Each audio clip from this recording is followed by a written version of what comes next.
Hi everybody and welcome back to my YouTube channel. This is John from firstwebreathe.co.uk and today we're going to be looking at how breathing affects your facial structure. It turns out that if you actually breathe better, you would look better. Sounds crazy, right? But we're going to dive into some literature here and we're going to break this down so we can fully understand what we're talking about when we talk about how breathing can affect the way we look. Because these two seem like foreign concepts and people spend a fortune on some stuff right now, but actually breathing might be the best way forward. Seems crazy, right? But we're going to get into this. So we're going to first look at this study from John Muir. So this is because he is a guy that's getting into this. Let's put it this way. He's a guy that gets into oral posture, which is a term we're going to have to become familiar with. And we're looking at the postural basis of malocclusion. This is an interesting overview study. The link to the study I'm looking at right now is in the notes below, so if you want to go check out for yourself, do. If you don't want to, continue to listen. So what we're talking about here is some key concepts of the soft tissue, the soft palate as well, is what we're talking about here. So obviously your facial structure has loads going on, loads of muscular structures going on, and you have the soft palate here, which is inside of your mouth, and these all things actually impact the way you look and the way you form and grow as you get older. Obviously things get tougher to change the older you get, but certainly when you're younger, if you have good breathing habits, there seems to be, from literature like this, that there is some evidence, some good strong evidence that if you could breathe properly from a younger age, that you can actually change the way you look as an adult. But there is obviously stuff you can do thereafter. So this study is looking at, over the last 100 years, many theories have been attempted to explain the cause of malocclusion, and many of them have indicated it is inherited. But recently there is a great emphasis being placed on environmental influences.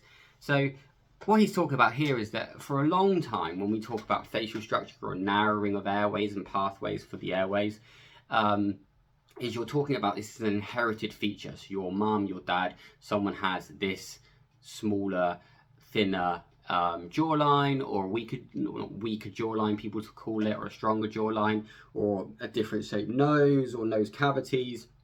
And we associate this with some inheritability from your parents, and so there's nothing you can do about it. And that obviously is the case. Like, you obviously are a product of whomever your parents are, and so there is going to always be the cases of inheritability when it comes to narrowing of those airways, and the soft tissues and soft palates being not as formed as optimally as they could do for being a human.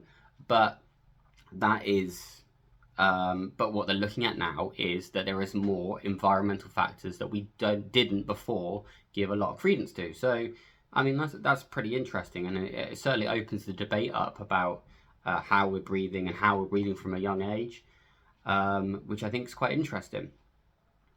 So it just goes in further on inheritability compared to environmental, and how this often environmental has been overlooked, which I think is probably true for most things, certainly in the modern era where food is regularly available. You can pop down your local Tesco's or whatever and go get some food.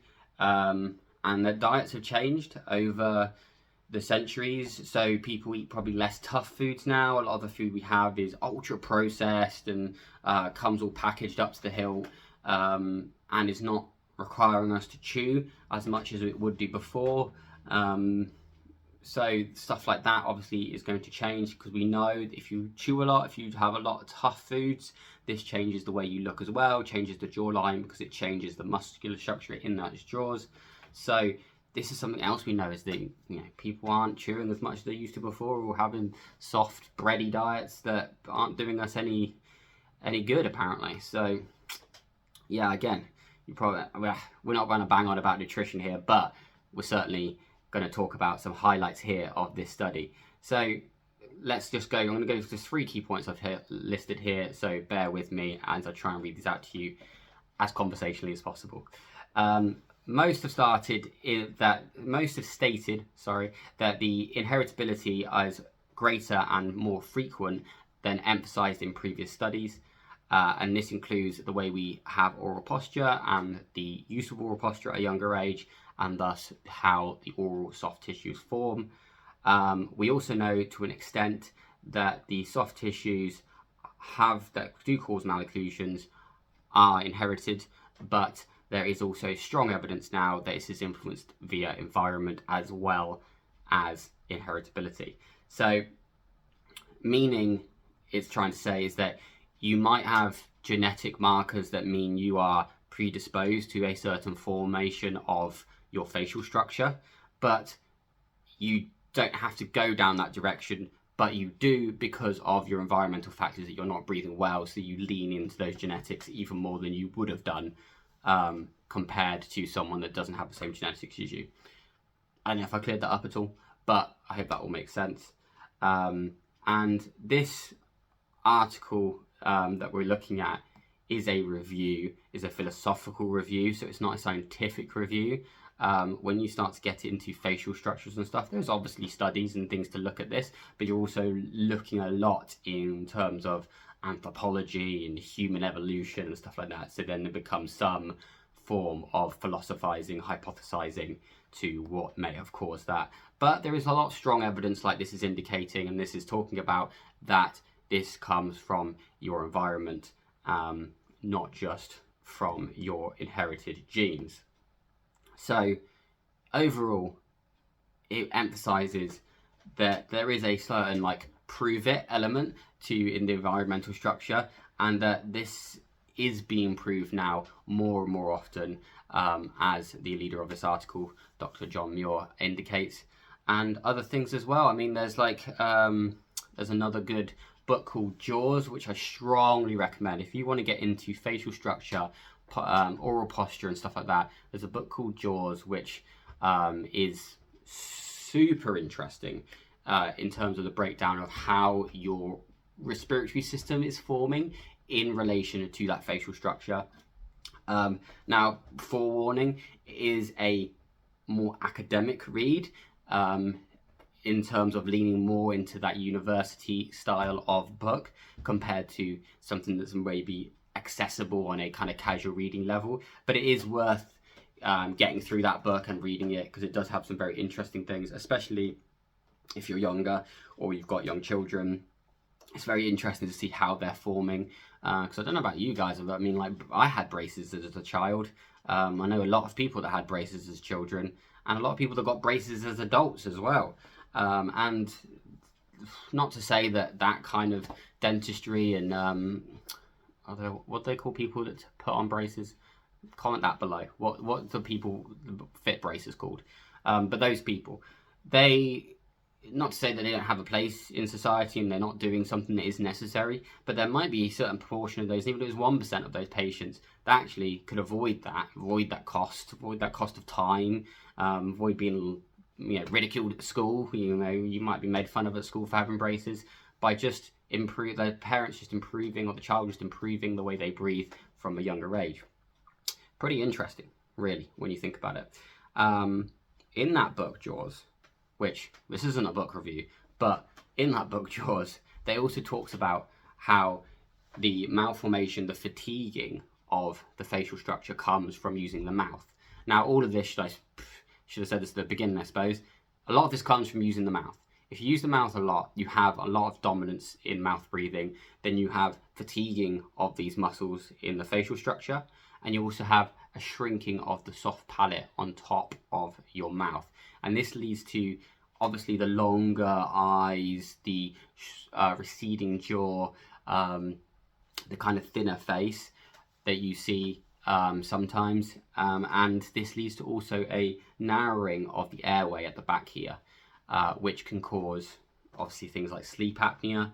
And if sleep apnea gets really bad, like it can do for some people, and you can't breathe properly at night, you need like a CPAP machine. You need to look like Darth Vader as you sleep, with this big old machine in a tube next to you, and you're Darth Vadering away when you sleep, which is, it's tough. It's tough to live like that. I mean, thankfully, touch wood, I don't have those problems, but some people do. A lot of people do out there, and it's not pleasant.